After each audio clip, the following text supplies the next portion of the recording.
Et bienvenue à la part des anges. Voilà, on va vous présenter un peu la petite sélection de février qui arrive. On a un vin de Loire, le Magny de Philippe Chevarin, Loire partie ouest.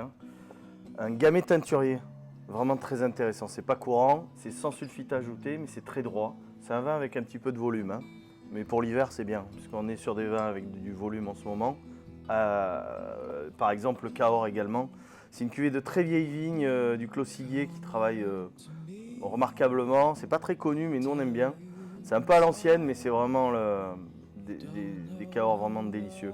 Gramenon, parce que nous on est ultra fidèles à cette maison.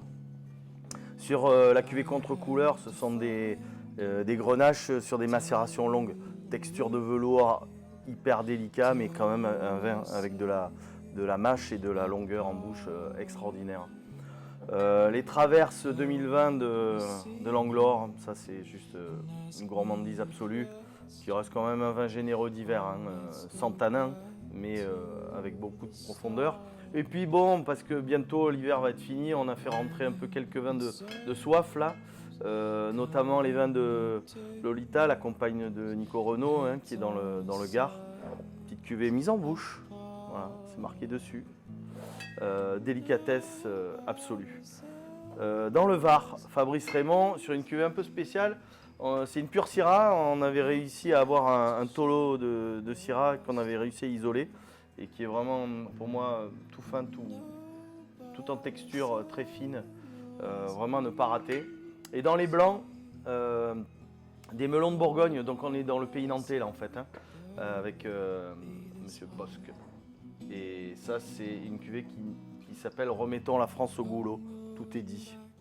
C'est un vin assez vif, assez tendu, mais pour désoiffer les palais. La cuvée éponyme en 2020 de notre regretté Dominique Belluard. Donc on est en Savoie. Quintessence du Granger, voilà, c'est un vin hors norme pour nous. Un vin totalement fou aussi, c'est des vins un petit peu oxydatifs. Sur un millésime 2015 de la ferme des 7 lunes. Ça c'est absolument délicieux, c'est plus un vin à manger, pour un repas et un plat un peu sérieux là-dessus. Mais parce que c'est la saison encore, on va attaquer les crêpes bientôt avec un cidre nature de chez Julien Turiel, la cuvée Nectar. Ça peut aussi aller sur des camemberts, parce que le cidre et camembert c'est quand même assez remarquable. Et puis tiens, un peu des eaux de vie. Alors ça c'est une eau de vie de chez Monsieur Quentin Lecléac. Voilà. Il est dans le Gard, il distille remarquablement. Donc ça c'est une eau de vie de vin qui a minimum 5 ans d'âge. Et après, ça c'est une eau de vie de marc de raisin, voilà, blanche. Alors que celle-ci est ambrée parce que élevage, pas d'élevage. Et ça ce sont des eaux de vie délicieuses, qui ne brûlent pas. Voilà pour le petit détail de ce mois-ci. À bientôt.